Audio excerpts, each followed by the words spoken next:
All right. Well, I think with that, we are going to get started here. So welcome, everyone. Welcome back to Miskatonic Repository Con 2021. We are on day 2 here, and we are on the panel with the Agents of Chaos, the Chaosium community ambassadors themselves. We've got Allan, Carey, Nick, Brooke, and Bridgett Jeffries, and I am thrilled to have them. I'm really excited. As someone who writes on the Miskatonic repository, these are all people I sort of look up to and have learned a lot from their products. So I feel very fortunate that we've got them here. If you've got questions, drop them in chat, and we will try and save some time at the end for those questions. But perhaps you're not as familiar with these individuals as I am. So perhaps we can go around our virtual room and have them introduce themselves. Nick, do you mind kicking us off? I don't mind at all. Hi, I'm Nick Brooke. I remember buying first edition Call of Cthulhu back in '81. That was quite a long time ago.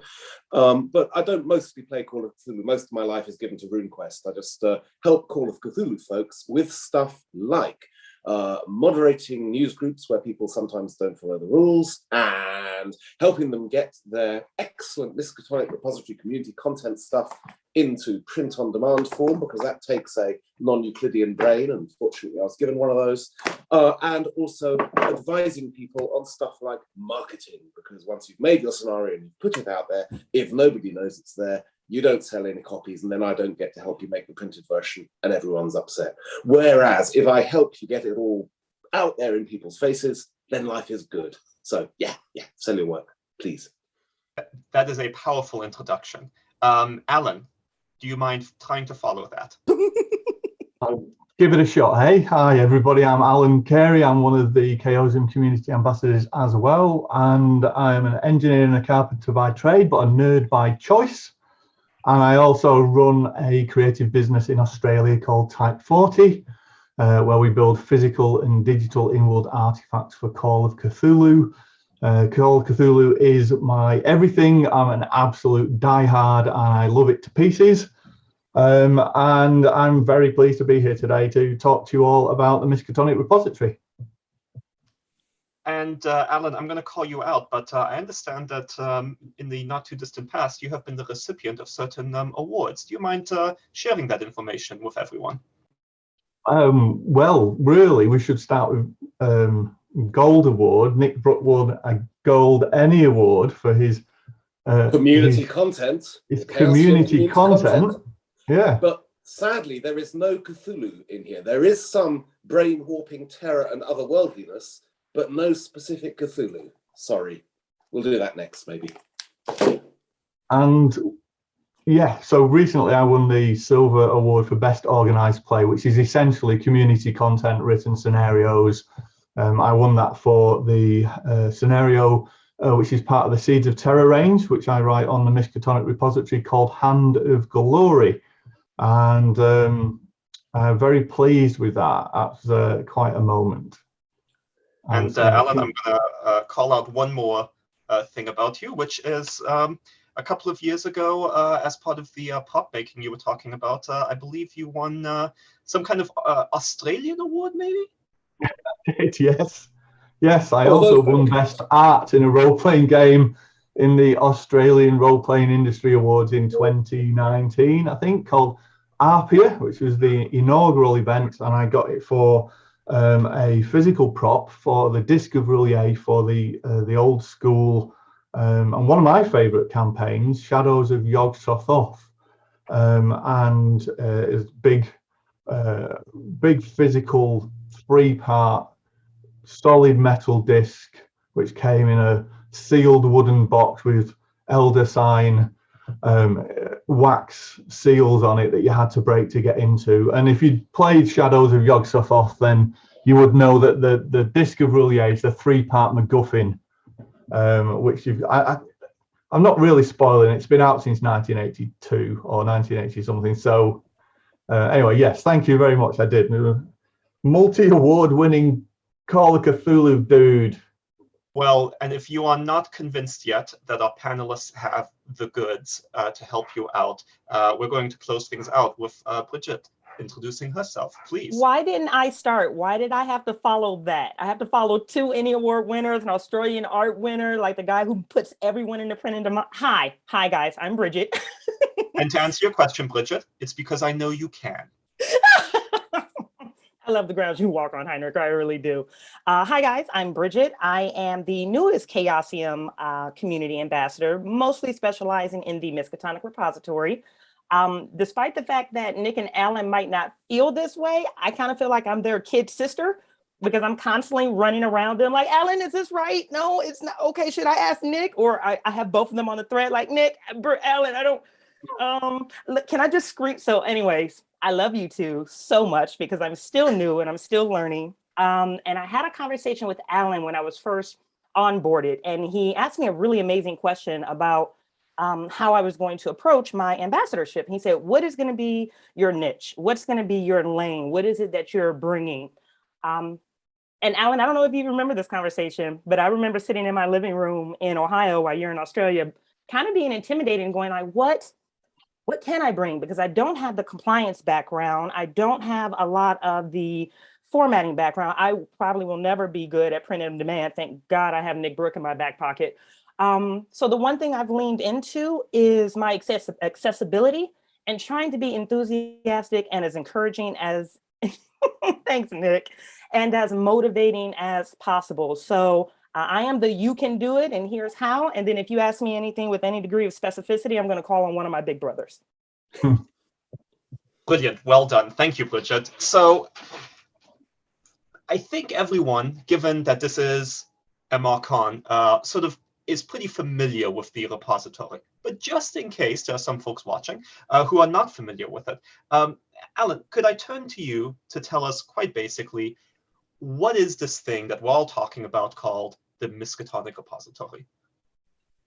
At its very foundation, the Miskatonic repository is a community content program that is run by Chaosium for us, the community who love Call of Cthulhu, to publish our own works.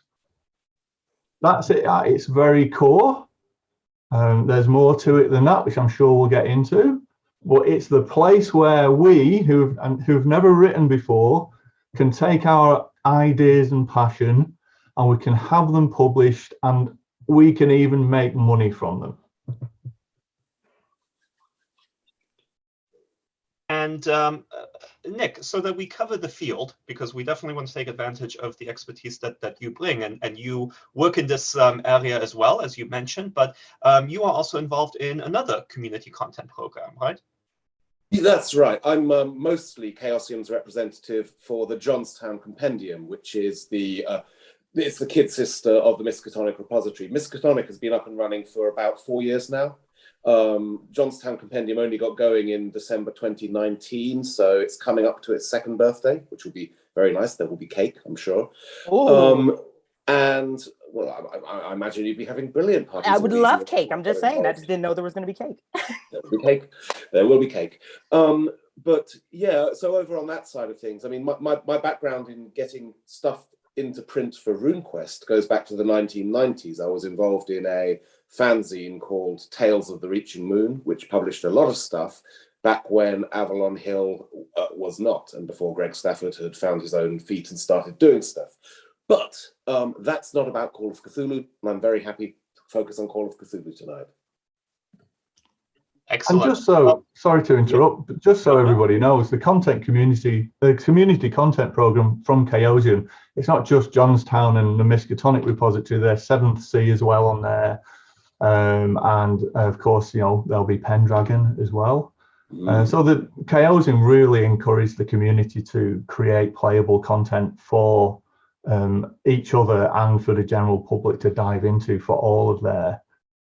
They could not be more supportive. I'll tell you, I'm English. I had to be dragged kicking and screaming to submit this book for the Ennies.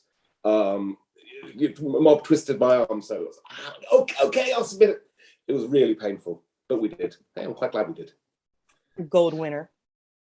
No, that's a really good point, and I'm going to have some questions about lessons learned coming up a little later, perhaps. But now that we know what the Miskatonic repository and sort of community content programs generally are, Bridgett, you started going into this a little bit because you're the newest of the ambassadors, and sort of like thinking about what that means. But obviously, what does it mean for you? But also, sort of what should we in the community understand by it?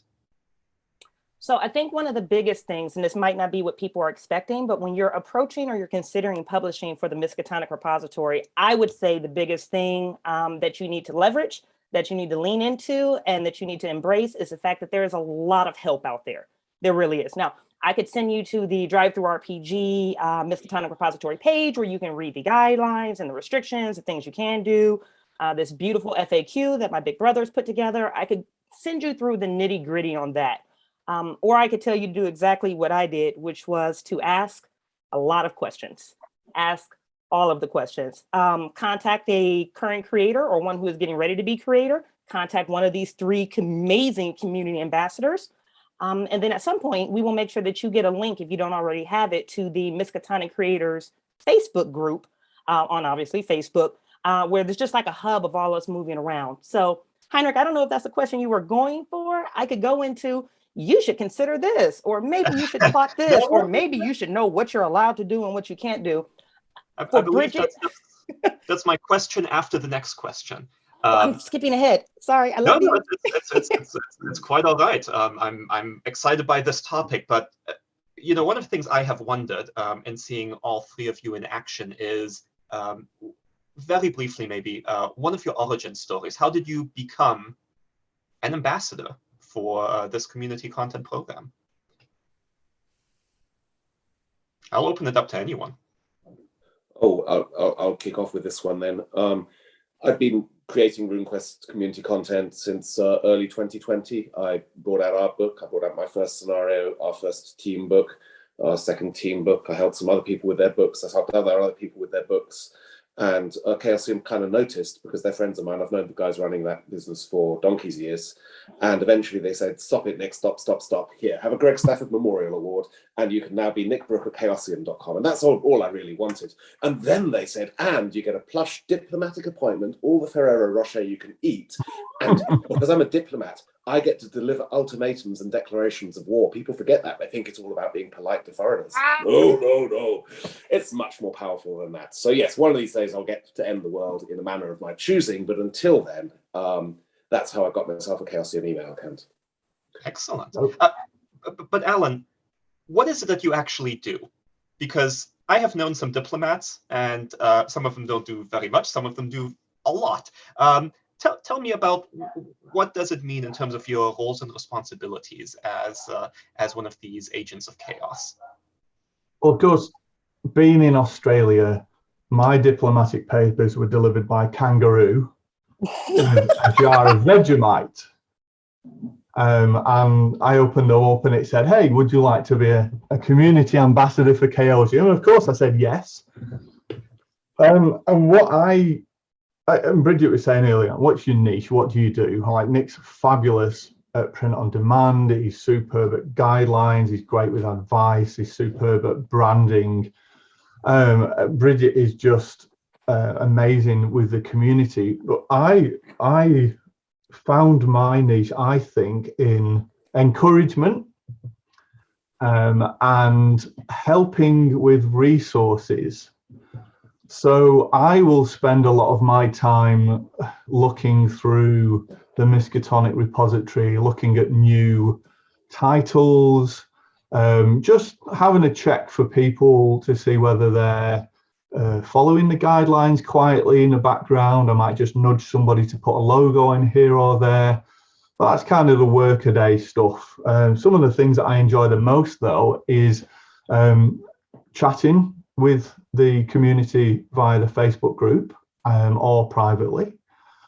Going through ideas with people that they've got is fabulous. I love hearing about people's ideas. I don't always have the time to be as granular as I'd like to be, but I do love hearing about people's ideas.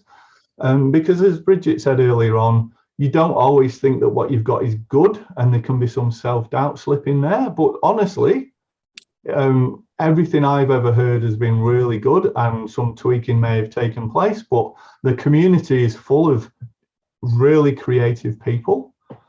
And one of the things that I've enjoyed that's really taken off for me have been engaging with Mike Mason and setting up the AMAs on the Miskatonic Repository Creators Circle Facebook page, where every 3 months we will have a regular discussion with Mike Mason, and he will talk about anything that you want. We've narrowed those down into a more focused package now. So each one will now pick a subject and talk about. The last one was discussing tropes and how to breathe new life into old ideas. So what do? I sit here behind the scenes in the background, trying not to get in the way of Nick and Bridgett, adding as much value as I can. And if you hear any cat sounds, that's probably one of my 3 cats in the background. Thanks, Allan. That's really illuminating. Yes. And I don't want to deny Bridgett the chance to answer the question that she started answering a little bit ago. So I'm gonna return to you, Bridgett, and I'm convinced. Right, I want to be part of the Miskatonic repository. I want to put my stuff out there. How is it, Bridgett, that you can help me? Right, I'm starting from scratch, or maybe I've got an idea, but when should I come to you? Should I feel bad about asking you questions? Should I be taking up your time? What types of questions do you tend to get from the community? Oh my goodness. So Heinrich, I almost wanted to jump through the computer and say, how dare you? Should I be intimidated or afraid, or when is a good time? The best time to reach out to me or any of us is when you're ready. And actually, it's probably also when you're not ready. So there's a common phrase that I used to grow up with where people would make the statements like, I'm not going to go to church until I get my life together. No. It doesn't work that way. If you're religious, you go to church while you're confused or abandoned or lost or don't know where to go, so you can get your life together. So whether you're a neophyte, because let's be super transparent, as you guys know, I'm pretty much a neophyte onto the field. I'm here, I'm bouncing around, but I am newer to the industry. I'm newer to Chaosium. My first product on the Miskatonic repository that Nick keeps holding up and down and keeps making my heart flutter is only a year or so old. So when should you reach out to me? The very moment you think I can do it or I can't do it. Maybe you're at the conception stage. I can't tell you how many emails or how many Discord conversations I have going right now where we're just on, I have this cool idea. Can I crash it this way? Yeah, you can crash it that way. How do you feel about crashing it this way? That's just borderline conception. And then we have them all the way to, hey, Bridgett, I'm about to hit Electrum and I need to figure out how to get on print on demand. I can't help you, babe. That's not me. Let me send you Nick's email address and y'all have a good day on that one, and make sure I get a copy because I'm really excited for you. So there's not a right time and there's not a wrong time. It's just when you have questions, when you need support, or even if you just need tweaking. So from conception all the way to completion, there's never a wrong time to reach out to one of us. Like, guys, literally, we're on salary to help you guys. That is our job. That is what we do.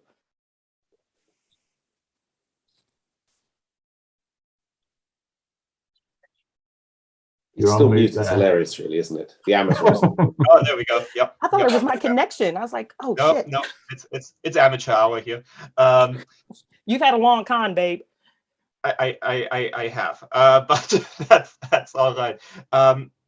So thank you for that, Bridgett. What I was thinking, what I was saying a moment ago is how I think lots of folks need to hear that because it can be intimidating to reach out, right, and to get that. Is there a particular place where it's good to put your questions, or obviously people can maybe send you emails, but is there another forum? Facebook. I would. The Miskatonic Repository Creators Circle on Facebook is the center for everything to do with Call of Cthulhu community content. It's absolutely wonderful. I mean, apart from this convention, of course, but for everything else, it's the absolute epicenter. If you ask questions there, you can be certain that Allan, Bridgett, and I will all be reading them in our separate time zones and then conspiring to give you a really bad answer that will mislead you so that you don't outsell our works. They're very devious. I will say one of the ways I'm trying to sabotage community content creators is I tell them that they don't need to playtest their material extensively. I tell them, you know, if you just playtest it once and it goes kind of okay, that's good to publish, which is actually what I believe. But I know that people who've got industrial scale playtesting operations of their own, like Bridgett, keep telling other people, no, until you've founded your own Symphony Entertainment, you will be unable to publish community content. That's rubbish. Don't listen to a word she tells you. It's very easy to be demotivated when you read things about how much playtesting, let's say, The Children of Fear or The Masks of Nyarlathotep go through. Yeah, those are not what you're writing. I well hope they're not what you're writing. You're writing one scenario, one short scenario, please. Don't kill yourself just getting the first one out the door. If you've been able to run it out of and then write it up afterwards, I know you can run it without having it written up, but once you've got it written up, if you think it's good enough and you've played it and it worked, sell it. You don't have to hand it for a blind taste test to another referee in a different country to have them run it as keeper with players who will hand in anonymized feedback forms and rate you out of 10 for different aspects. That stuff is all mad. I know Bridgett does it. As I say, that stuff is all mad. Oh, Heinrich, can I attack him? Yeah. Can you do it? No, you cannot attack. Oh, you have a right to reply. I mean, I'm a kid's sister. I can't go after him. Like, they signed on for that when they said I could join the team. That's their fault. I'm a big boy. Let's go on. Insert something about respecting your elders.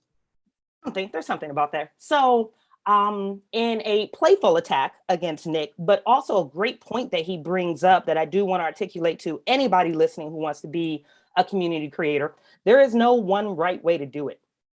Bridgett will play test her ass off, and then I'm going to hand it to Al Smith, one of the other organizers here, and I'm going to have him run it, or I'm going to have Heinrich run it, or I'm going to have my mama run it. She doesn't even know what a TTRPG is before I feel confident and safe enough to put it on the Miskatonic repository. I also write scenarios that are like 12 to 14,000 words because God bless me. Hard pause. That is what makes Bridgett happy. That is what makes me feel secure. That is my mojo. I worked on a project with Allan Carey and was blown away. He's so sloppy, isn't he? He's amazingly slack. Oh my God. So I'm not gonna put Seas of Terror secrets on the table, but oh my God, Allan has an entire format that is repeatable, duplicatable, shareable, and it's right there in your face. You do this from A to Z, you have a scenario. If you pick up one of his scenarios are under 2,000 words. They are phenomenal, they are crisp, they are fun, they are engaging. I'm 10,000 more words, and he can crank out a scenario in the time it takes me to write my introduction. So all that to say, I'm arguing with Nick because I can, and I love him. My last scenario was 180 pages, and the best bits came to me in dreams. 14,000 words, 30 trillion pages, 1,200 words. And we're all bestsellers. And people like our stuff. Not all people like our stuff. And that's fine. What works for us is works for the people who buy and enjoy our stuff. So with that being said, I think Nick is wrong, but I also believe she does. She thinks I'm wrong. Can you believe the naivety of my kid sister? But I also believe, briefly serious, I do playtest my stuff at least once, probably once. And I have a very trusted other community content author who I drop my stuff to, and she reads through it and comes back with really value-adding stuff like spiders don't have mandibles. Those bits are called chelicerae. So I put those in footnotes and I say, some doofus told me they're called chelicerae. I don't correct my text because it was already perfect and it said what I wanted it to say. But I footnote the fact that I got some stuff wrong. It makes me happy. And at the end of the day, it's your content. Do what makes you happy, as long as it's within compliance. Do what makes you happy. Yes. Well, so let's move on to that word, compliance. That doesn't sound like a very fun, cool, hip word. Sounds more like sort of a government official type word. So, Allan, maybe I can turn it over to you. And I know Bridgett and others mentioned that there were some resources that were accessible on the Facebook Miskatonic repository Creators Circle, for example, FAQs, things like that. Can you walk us through a little bit what those resources are and why, if we don't want to ask you all directly, and you're very kind to answer all those questions, what would we find in those documents and how would they be helpful? And how does that feed into this word compliance? We don't have time to go into all of that in detail. But what we do have time to talk about is probably that we do have some resources that can help you stay within the guidelines. The first one specifically would be the actual community Miskatonic repository guidelines, which are stored on the drive-through roleplay pages, which I've just posted up for people in chat. And that stuff, that outlines such things as what the Miskatonic repository is, and am I allowed to sell my things? You know, how much should I sell my things for? What resources can I draw information from, like the Keeper's Rulebook? How can I use that information? Am I allowed to copy and paste great swathes of text? No, you're not allowed to do that. And it will, the paragraph after paragraph that goes on about how to use the repository, essentially. Over the last month or so, we've all worked on those guidelines. There's a couple of different ones on there.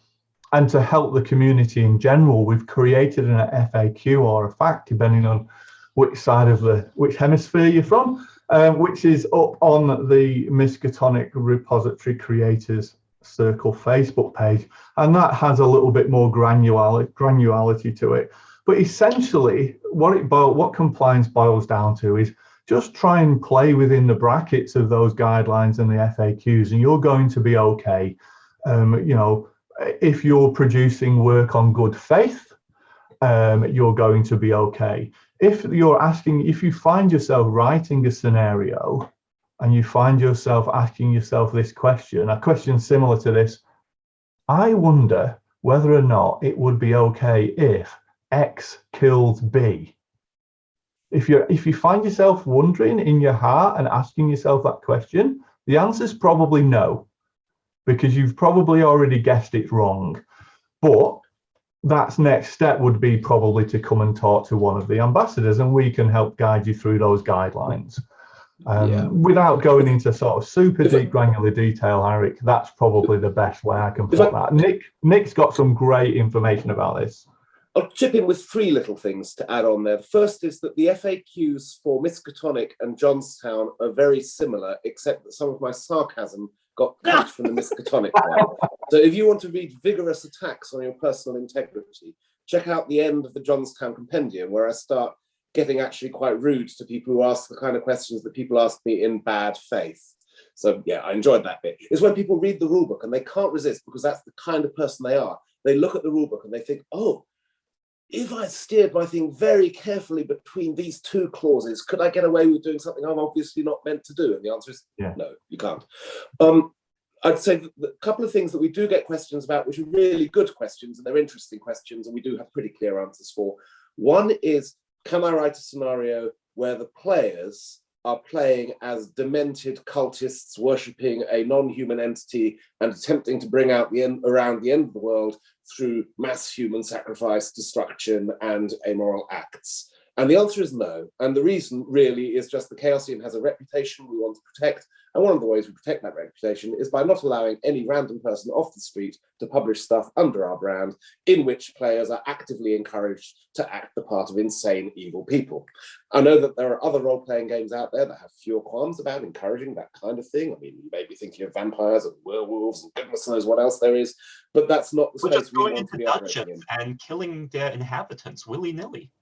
Yeah, exactly. There you go. It's not a space we want to be in, and that is the easy answer for why we'd say, please, no players are cultists scenarios. And I know it has been done, and it's even been done well. It's probably even been done sensitively, but it's not going to be done through the medium of Chaosium community content.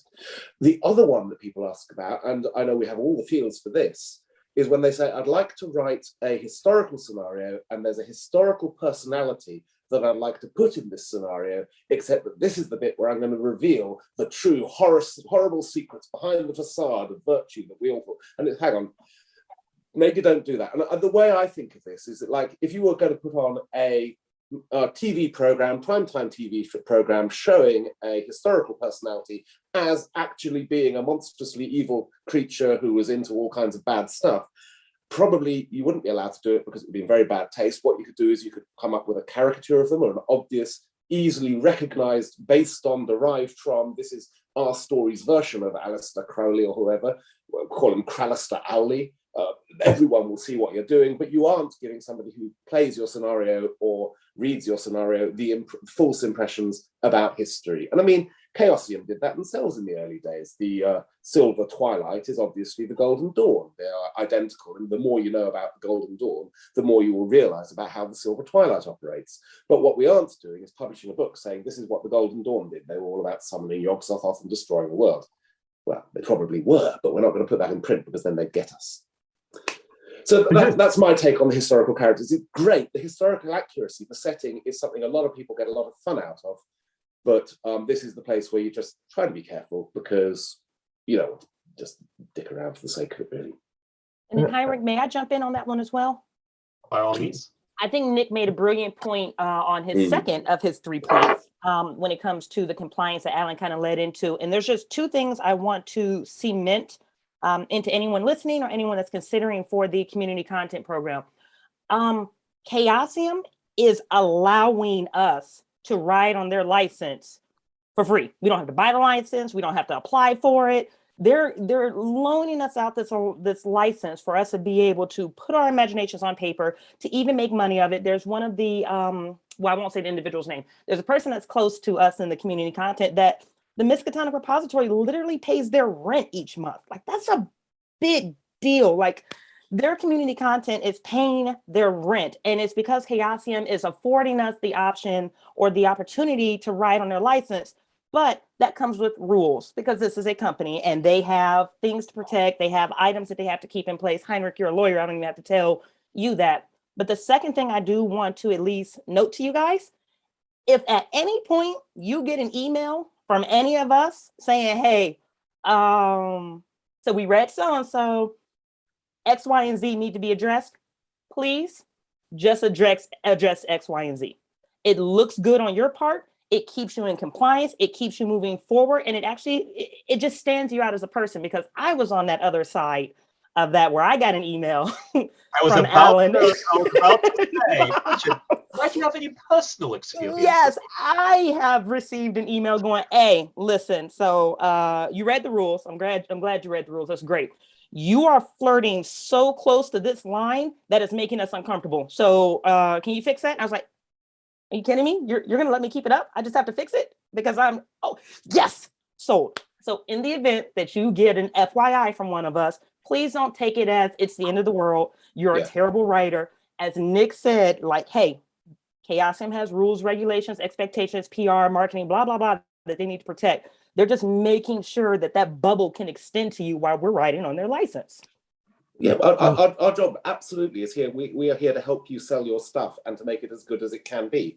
We're not trying to narrowly force you into a really confined shell and then crush your life, because that would be awful. Quite funny. And honestly, what we've talked about he's an engineer. Yeah, honestly, what we've talked about here is probably the most time we've spent on compliance in a long time, because it's not a huge part of what we do. It's important, but we're not big stick people. We're absolutely here to help. We are not here to shut anybody down. We want content. We want people writing. We want everyone enjoying it. And we absolutely want to see you do your 100% best. And we will help you do that. Mm-hmm. Oh, I'll say something here, because this is something I've become personally aware of, and it caused me pain when I realized. If you've been playing Call of Cthulhu 7th edition for ages, and you got the rules when they first came out, the copyright notice at the start of the rules is not nearly as informative as the current version. We will supply you with that current version. But if you think we're talking moon language when we describe how at the front of the book it'll say stuff was used with permission, and if it says used with permission, that means we can't delegate that to you, you can't use those elements in your book, and you look at the front of your book and it says nothing is used with permission, I don't understand, what is Nick talking about? I'll ignore him and I'll just bring out my Frank Belknap Lonathon. No, please don't do that, because we can't let you do that. And we can't let you do that because we don't have the right. We've got the rights to use these things in Chaosium books under certain terms and conditions, which we cannot delegate out to everyone else. And also, please, if you're going to hold a seance and raise Frank Belknap Long from the grave, I think he's dead, and ask him or his estate or his agents for permission to use stuff because the meanies at Chaosium won't, please don't do that. We've got relationships with these dead entities and their estates and their agents and what have you. And part of the reason we like those relationships is that we don't encourage everyone and their auntie and indeed Bridget's mum to get in touch and say, can I do this? And I'm only doing it in a very short scenario, so I'll pay you a very small amount of money. And it just doesn't work that way. It really doesn't work that way. If we've told you to stay away from a particular mythos entity, just stay away. Yep. Allan is a crafty man, and he is now going to tell you how to work around that. It involves being unthinkable and indescribable and of no human form. We will have that question. We'll have it be our first question, but we're going to proceed because, believe it or not, we are like 2/3 of the way through. Oh my goodness, I didn't, Jesus. So we got to be careful. We're flirting with disaster. We have a whole bunch of questions. Some are being asked in the chat. Some just came out of the ether. I just, they came from somewhere. They definitely were not questions I had as I went about the process trying to figure out how to publish stuff on the Miskatonic repository. So let me go through our quick fire round where I'm going to direct questions to each of you. We're going to start with Allan, and Alan's going to have the easiest job because he already knows what question is coming because Nick decided to cheat and just give the question away. But it helps Allan, so that's all right. So Allan, quick fire question for you. You've written your scenario. It turns out you've used something that does not appear among the rights that you are allowed to employ through the repository.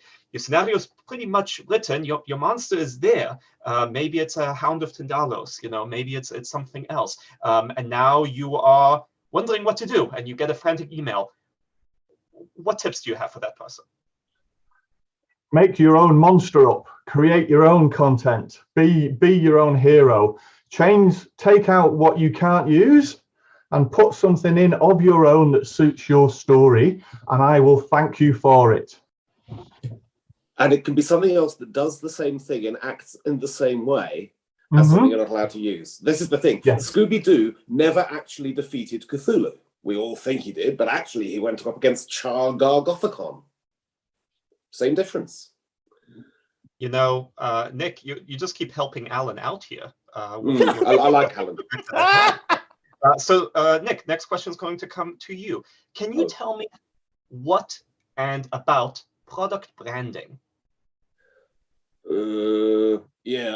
Have the name of your product on the front of it in letters readable by humans under normal light conditions. Remember to stick the Miskatonic logo on the product. It looks a bit like that there, but you're allowed to stick your own brands. If you've got a fancy brand like Symphony Entertainment has, you can stick it on the front of your book. You can stick ads for your own invented company in the back of the book. You can do things like that. You can get celebrity spokesmodels to wear your t-shirts at prestigious events. I love Nick so much. You can brand stuff with your own little brand with Chaosium's Miskatonic brand. But I would recommend you make things legible so people look at your book and are struck by the beauty of it, really, and think, wow, that looks good. But if you can't do that, you can do what best-selling author M.T. Black does and do a really thin colour strip about that wide and then just the name of your scenario against the black background, because apparently that sells too. Who knew? Is that kind of the space you wanted me to be working in? Yeah, I would also have heard sort of what covers tends to draw customers, and I'll help you with the second one again then, because this is a thing I've learned as a community content author. My first community content thing, it didn't come out in print for months after I'd done it. It was a short little thing, 24-page scenario with some nonsense at the back that I had in the files, and it's all illustrated out of Victorian poetry. So I found a nice edition of Lord Macaulay's Lays of Ancient Rome, and it had art looks like that, which is appropriate for me. It doesn't have to have tentacles when you're not writing for Cthulhu, you see. It's much broader scope. I suppose you could get an octopus dissection manual or something and do pretty well out of that. But the brilliant thing about that was it sold to mugs who didn't realize there was no original art inside. The front cover is a brilliant painting done in 1642 and therefore out of copyright. But because that sold, I had money, and then I could spend money on artists. So we got original cover art and original illustrations for subsequent books and really arted them up. And that's brilliant. It's wonderful because the money comes to me and then goes from me to the artist who needs it more. And the artist makes something beautiful that I want to exist. And then I can share that with all my friends. So these are all by people who I know and love, and they want to create beautiful things for me, but they're only motivated to do it by the exchange of these value tokens that you can get by selling value tokens. Nick, you have got to stop showing those RuneQuest It's books. so good. No, I have not. It's so beautiful. I really have not. Oh no. We're moving on. Bridgett. Sorry, babe. Sorry. I will turn off your video. I have that power. Yes, sir. Yes, sir. Right? If I don't have that power, Al has that power. Bridgett. I was my friends. Nick, you're going to get us in trouble. Bridgett, pricing. These values of currency or whatever it is that Nick referred to them as. A lot of people want to know, should I just put my thing up for pay what you want? Should I make it $1? Should I look at the page count? How do I know?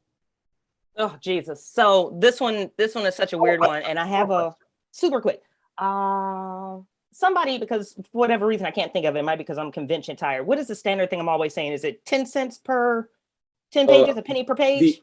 The median price for English language titles on the Miskatonic repository is somewhere between 17 and 20 cents per page. That's all of the pages counted as being in the product. So that'll include things like credits and TOCs and the like. You might say that some of those aren't worth much, but it's the same for everyone. It all averages out. So somewhere between 15 and 20 cents a page is a reasonable average. If you're going to charge much more than that for your work, I'd expect to see some really nice internal art that was original, or beautiful maps and charts and diagrams like the stuff you get in Allan's work, which are absolutely superb. And if you've never picked up a Seed of Terror, you should really do that and just see how good these things can be when you get somebody who knows what they're doing involved in helping you out with the cartography or the art or even the layout. But at the lower end of the scale, if you're not charging 15 cents a page, 12 cents a page, why aren't you? Do you not value your work? Do you think we don't value your work? We do. We want to buy it and read it and be happy. I would strongly advise against giving stuff away. Pay what you want. Apart from anything else, you don't get the ego boost of seeing the copper and silver and electrum and gold and platinum and medals rolling in. Because if something costs less than 20 cents, drive-through don't bother counting it. They did that in order to stop people giving away all their backlist products for almost nothing and ranking up medals on them. Yeah, thanks, Nick. Thank you for saying that. And I'm on the Facebook, and I see sometimes folks asking this, and I get actually angry when people want to sort of put their stuff up for no money, because I know their time is valuable, even if they think their time is not valuable. It turns out it really is. So that's really important and just a helpful guideline to go with. Let's keep going with the rapid fire questions here, and we've got a few from our audience. Allan, let's go over to you. We've talked about pricing. I put up a scenario. How many copies should I expect to sell? Oh, well, that's a really definitely a definite answer that you can give, I'm sure. There are some stats which are floating around somewhere, which will tell you the percentage of copper badges and silver badges and electrum badges, and they run at around is it 14% or something like that? Mark, get to 50, or I can't remember. Nick, you probably got this in your head. How many can you? Sorry. Yeah, how many can you expect to sell? That's how long is a piece of string. But I don't see anything up there that doesn't sell. I wouldn't expect to get rich. However, what you're doing is you're creating a body of work for yourself, and that body of work will sit there forever. And you have an evergreen product. And if that evergreen product is not your main source of income, and it's buying you coffees and it's relieving the pressure, or in some instances paying the rent, that's got to be worthwhile. You will, if you put a reasonable price on your product, it will sell. Some people will buy it, and then it will just sit there for you. I've sold I don't know, several thousand copies now. Nick's sold many, many more times than that, I know, on a Johnstown Companion, but it just keeps trickling over. You might get an initial burst at the start, but some of this will all come into how you promote yourself and how you brand yourself. Yeah. And if you stand out on drive-through, there are several areas to this. I'm going to quickly go ahead. Sorry. No, it's okay. That's cool.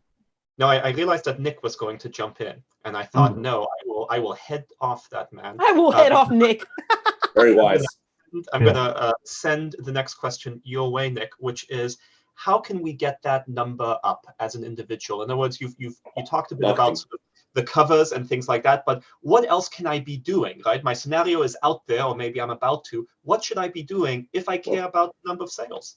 What I'm doing when I hold up the books that I've made like this in front of an audience is something we refer to in the trade as marketing. I'm making you aware that if you wanted to get a French edition of the Guide Pratique du Glamour, the gold Emmy awarding thing, it exists. It looks like this. It's actually quite beautiful. You can see it's a physical object. It's got pages. What I'm doing is I'm communicating to you visually that this magnificent thing exists, and that really convinces people to buy it. So I've used various techniques to market what I do. One of them is repetitively posting to the Facebook group that's interested, the one Facebook group that's the epicenter, which for us would probably be the Call of Cthulhu role-playing game and players group. I can't remember exactly what it's called. I'm only one of the admins. But I think that's the epicenter. The risk of marketing to multiple tiny groups is that you'll be marketing to the same person 6 times on the same morning, and sometimes people hate that, and then they get tired of seeing you and they want bad things to happen to you. And if there's any truth in the way magic is believed to work, that could have nasty effects. So don't wish that on yourself. Don't overdo it. And the way I market is I say, I'm about to bring out something new. Look, here's a piece of art. And then a week or 2 later, I say, there's something new is just about to come out, and here's a different piece of art you haven't seen before. Then it comes out, and I say, it's out. That thing I told you about a few weeks ago is now out. Here's the link. You can click to buy it.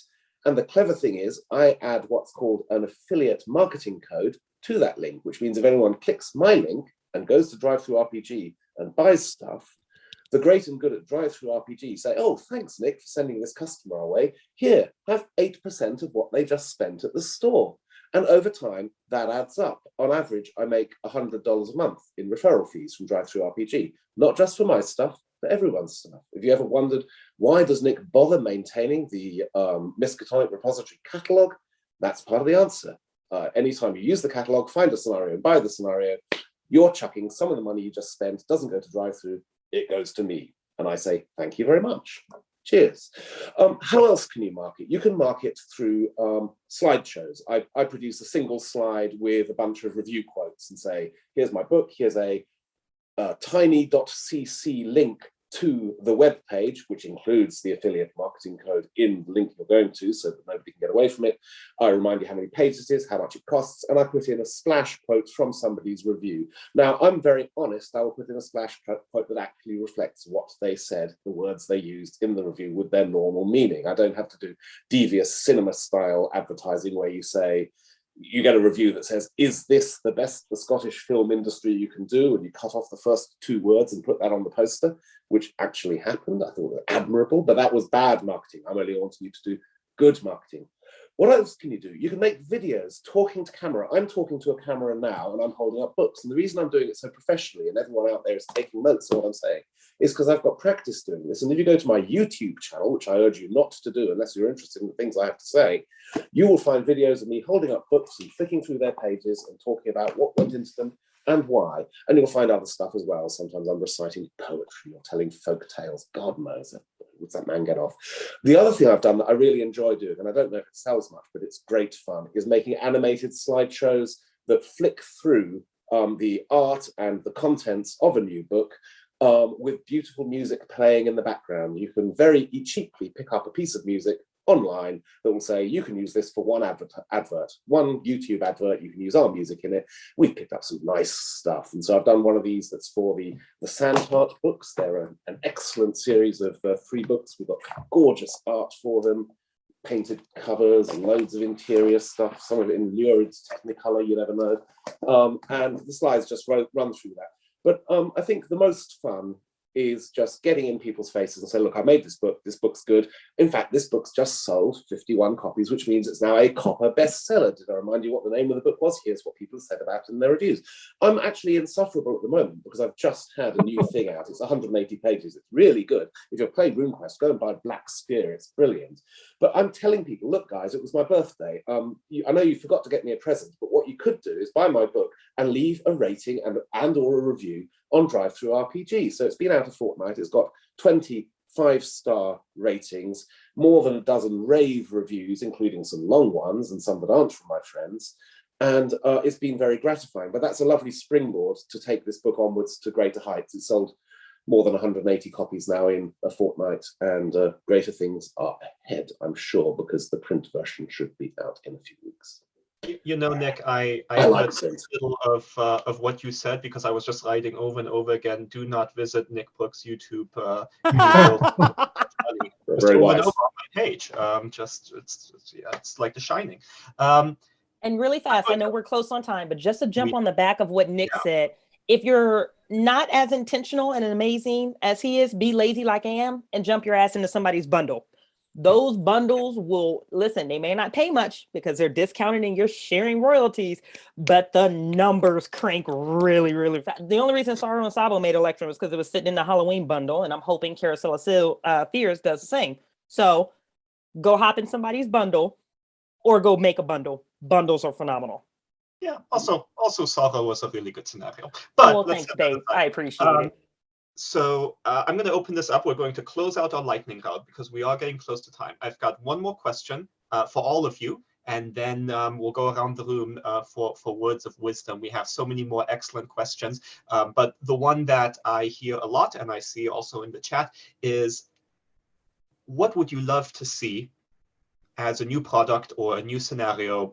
Maybe what monster or what story, something like that, something that maybe you're not seeing as much on the MR, and so maybe there's a niche that needs to be filled.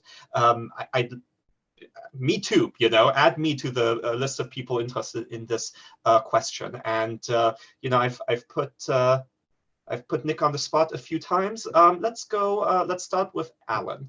Do you mind heading us off on that one? I would love to see scenario. I just love playable content. So if you're writing playable content, that's what I love. I would love to see scenarios that have more keeper aids in, more ways of how does this keeper make it, how does this scenario make it as easy as possible for the keeper to run the game? That would be my top one. And what do you, can I put your feet to the fire a bit? What do you mean when you say a keeper aid? Because I've got a list of things of what I'm thinking of, but you're the one who really knows. So there's a couple of things in there. The first one that I would say is, when you write your scenario, you know exactly what you want to happen in that scenario. Often conveying your vision from your brain down onto the paper, it can lose something in translation. So that when a stranger picks up your scenario and they read it, you're not there to explain what you meant. And a friend of mine said this to me before I started writing. He said, you can't sell yourself with every scenario. You can't be there. So I would like to see people take more time translating their vision onto paper and allowing strangers to be able to pick it up and run that game, and for essentially have you there. So helping people run the games. One of the other things that I think about when I talk about keeper aid are things like call out boxes that can explain what you were thinking. I saw this, or call out boxes that can say, this character's, this NPC believes these things, or here's a suggestion for this area during this scene or set piece, things like that, what do the clues mean? So I think what I'm really talking about is removing some of the ambiguity from some of the games. That's excellent. I'm glad to say that I am following your advice, because one of the things I do in my playtests is I always ask players, what was memorable? What are the types of things that really stuck out with you? Because so often the things that were memorable were because of how we were playing, and they're not written in the scenario. And I need to write them in the scenario, because otherwise Others aren't going to have those memorable moments. Yeah. Nick, Right. you've got a big vantage, right? Given both RuneQuest and Call of Cthulhu. What are the types of things that you would love to see more of? Because I don't play an awful lot of Call of Cthulhu, I really love what Allan does, producing scenarios that include pre-gens and are gorgeously ready to run. So you can just take that thing, print it out, hand each player a character sheet, and they're good to go. Bridgett does this as well in Sorrow and Savo. I don't know how many of the Miskatonic scenarios are that good. Maybe I only get to see the really great ones that my mates put together. Who knows? But that's something I'd like. On the RuneQuest side of things, we have a sort of stable of pre-gen characters in the rulebook. And I always think, if you're writing a scenario you want to sell to lots of people, think about what would these archetypal characters from the core rules that everyone knows, would they enjoy this scenario? Do they have a route into it? Are there things for each of them to do? The reason I have a weird Newtling fetish disco in my current scenario was I was asking the question, well, what would Yanioth be getting up to? Oh, yes, she'd probably do that. So I put in good scenes for all of these people to get stuck in, because it's not all reading the tomes or shining the flashlights or whatever. You can have a lot of fun with well-written pre-gen characters who are either custom for the scenario, so that there's a round hole in the scenario and a rather round investigator who can be shoved into that hole and eaten. It's really good. That's what I like to see, and I like shorter content, one and done content. I think that if you start writing a mega globe-trotting, world-spanning campaign out the gate, you're mad. I know you've seen it done and you think it can be done well. Write a single scenario, write a nice compact scenario. The other thing I'll say, I'm startled at how little content there is for Invictus and for Dark Ages. Now, maybe I'm showing my ancient and medieval background here, but it would be nice to see a bit more, and I think it would sell. But the third thing that sells very well is anything with the word solo in the title. Just saying. There's a lot of lonely Cthulhu fans out there. Well, we are all ultimately alone. One thing I want to shout out quickly, a good comment from the chat, is if you're not familiar with Dolehouse, DHOLE, go over there. I've seen the question. I need some fast pre-gens. Well, you can't make them any faster than Dolehouse. It has a really fast character creation platform, and you can print out the character sheets. I use them for my own publications, and I know lots of other folks who do as well. So that's a resource. Definitely check it out. But let's get back to our last question here. Bridgett, what would you like to see more on the Miskatonic repository? So I get asked this question pretty often, and I'll say this much as succinctly as possible. My palette changes from day to day, from month to month, mood to mood, depending on what I'm in. So what I would like to see more of in this particular moment, I would love to do some historical education in places I don't typically go. So if you could place your scenario in, I don't know, I've been to Antarctica a few times and fought things up there, but you know what? I haven't been to Indonesia. I haven't been to Brazil in a while. I've actually never been to the state of Arkansas. Take me somewhere and give me some historical reference for a geographical location that doesn't get Rome or New York City or Boston or LA or things of that nature. That's what I'm in the mood for currently. You ask me that question again next week, it'll probably be, I don't know, custom monsters, because I feel like those don't get made as much as I would love to see those get made. That's really good. So I was looking at the questions, and I was just thinking, yeah, I'm going to ask you next week, because that's going to be an equally interesting content. I will just use you as a barometer, as it were, for that. There are so many other great questions we have in chat that we are not going to get to. I'm going to say some of them out loud so that some folks maybe were not thinking of the questions will now think of them, and maybe be interested enough in the answer to reach out to all of you individually. So some questions we've gotten, and ambassadors, pay attention, because these are the things that people, of course, are asking about. Do the content guidelines differ much by setting or period? We were just talking about Invictus, for example. Not at all. To avoid violating IP rights, how do you find out what is public domain and what you have to get permission to use?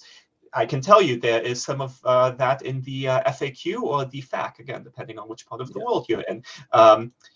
Someone asked if Allan was planning on something bigger. Allan, if you just want to smile or shake your head, that would all be fine by way of response, but I will not allow you to vocally respond to that question. Whoa.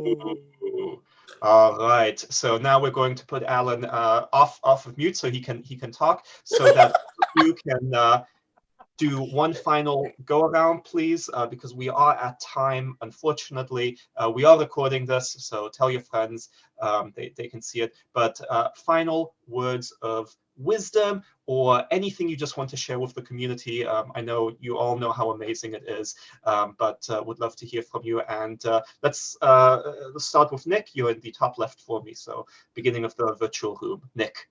No worries. Very quick one here. It's something that I learned. It was quite painful to learn it. I'm sticking to it now. Don't sell anything for more than about $20 in PDF. Your sales will drop right off. Short, sweet, succinct, and exactly right. Allan.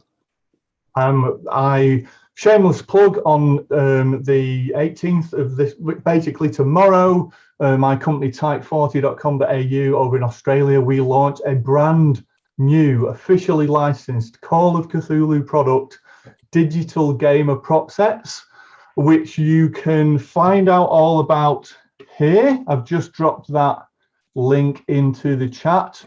And what you can jump on there, have a look what that's all about. But what we are going to be pumping out, this is the first in a wave of digital props, usable and playable in masks of Nyarlathotep to start with, which you can have a look at on your devices, view around the table with your friends, share and see in augmented reality as well.